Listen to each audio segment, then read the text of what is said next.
My mother started dating someone younger than me to stick it to my dad after he divorced her for cheating on her, when he did it because she was mentally abusive, and now my sister is mad I cut contact and don't want to see our mom get lovey-dovey with a college freshman. I need to talk about this, but how to start this, other than to say, my dad is not an angel either, but when it comes to his kids he at least made an attempt to be there for us. My mother has a mental health diagnosis that she uses as an excuse for her behavior, but refused to seek any form of treatment. Growing up, my sister and I would either get home to a dead silent house, and our mother curled up in bed / on the couch, too depressed to move, or deep cleaning the house to music so loud we could hear it from our bus stops. Sadly, the depressed moods were what we looked forward to, because she also became extremely verbally abusive, and at times even physically, though never to extremes. She would constantly accuse my father of cheating, refuse to even sleep in the same room as him, no idea if he was, wouldn't super surprise me, but also, Ike. And the one time he tried to send her to inpatient treatment, when she got out after 72 hours, she told him that if he ever did that again she would divorce him and a bunch of other threatening stuff. My father was too scared of the threats to try to force help again after, and she just got worse as time went on. Eventually, when I was 16, and my sister was 14, we heard her screaming on the phone that she was going to kill herself in front of us. I got us out of the house, and took her swimming at the creek near our house because at 16 I had no clue what else to do. That day when we finally got back, my dad sat us down and told us that he and our mother were going to get a divorce. He didn't expect for us to be relieved by the news until my sister broke down and told him that we had heard what she said on the phone. There was a lot of crying and a lot of court dates, protective orders and such, and a bunch of other stuff that ended up with us not having to see our mother unless we wanted to. I suppose when it sunk in that we didn't want to be around her when she was acting like a loon, she decided to take her mental health more seriously, but she never forgave my father for leaving her at her darkest moment. I can't really blame him, though, because that house was hell when she was in it. Anyway, I'm 22 now, and my dad has started dating again this year. The woman he's been seeing is lovely, age appropriate too, and they do cute old people stuff together, even though they aren't that old, lol. Farmers markets, antique stores, and yard sales, every weekend, haha. My mother took it hard for some reason, even though she has been dating on and off since the divorce. She had been saying everything from how he left her for a cow to saying that she always knew he had been cheating on her, and this was the proof. It got to the point we had an argument that unfortunately got a little heated and ended with me saying something like, "You're divorced. Get over it. How are you not fudging embarrassed?" And something about lacking pride. All of which I ended up apologizing for, because even if I think I was right, I do, it was a pretty cruel thing to say. Cut to less than a month after that argument and she starts showing off her new boyfriend, who happens to be closer to my sister's age than hers. I am well aware this relationship is meant to be a middle finger to my dad, but I can't help it.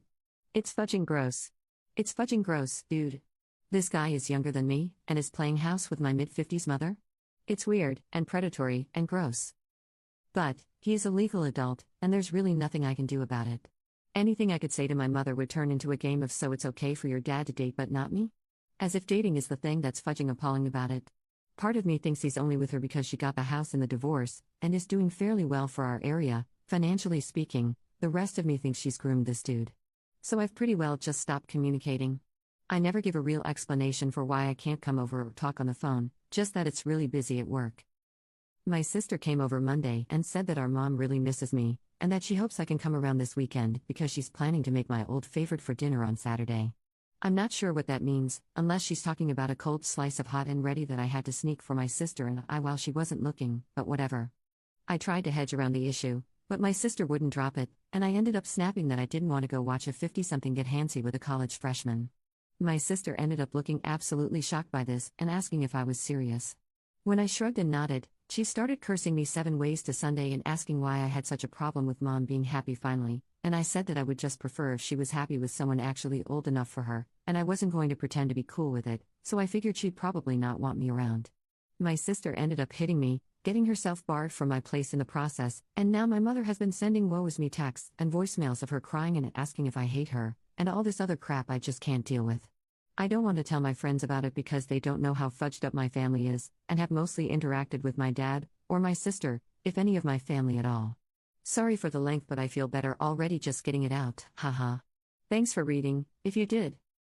Commenter: you sound exhausted. Can't you cut off contact for a while to give yourself a break?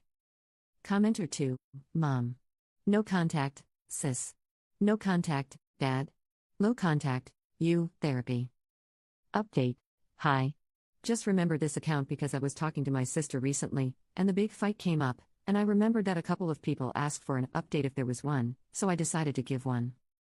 Someone on my last post said something that I just couldn't shake off, about bipolar disorder being hereditary, and I kept thinking about it and getting sick, going through my sister's behavior at the time and how she had changed. Without getting too into her business, my mother wasn't the only issue, the hitting wasn't the only issue, but at the time I just thought she was going through I'm an adult, I can do whatever I want type of phase, which I admit, I went through. It wasn't until someone pointed it out that it kind of lined up in my head. I ended up talking my sister into seeing someone, just to get tested. I agreed to do it as well, because she had a whole "I'm not crazy, you're crazy" freak out on me. I looked into it, because another comment had mentioned pay scaling and found an option in our price range at the time, though now I have insurance through my new job, so soon neither of us will have to worry about that as much. I triple-checked I could put her on my insurance. I got lucky since she's still in college. Anyway, after talking to our respective therapists/psychologists, it seems that she has bipolar 1, like our mother, whereas I have PTSD, surrounding my mother and her care. She jokes that I got off lucky because she has to take big ol' horse pills and I get a free pass to smoke weed. My mom stopped seeing the little boy only a few weeks after the post. I knew it was a phase. From what my sister says, she's been dating another man now, but hasn't changed the way she acts. I think my sister is close to cutting off contact with her, too, which, despite how cruel it sounds, I'm hopeful for.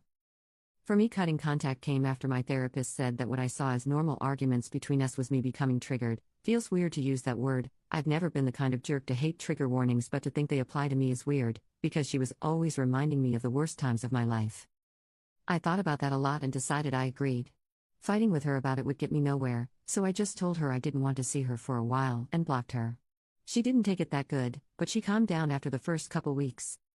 On a much happier note, my dad is getting married to his girlfriend, which I am so excited for. She's such a lovely lady, and they share so many passions.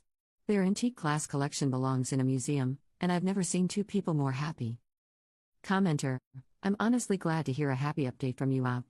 Sounds like everyone you care about in your life is moving forward, as well as you. And I'm wishing you guys the best. Keep taking care of yourself.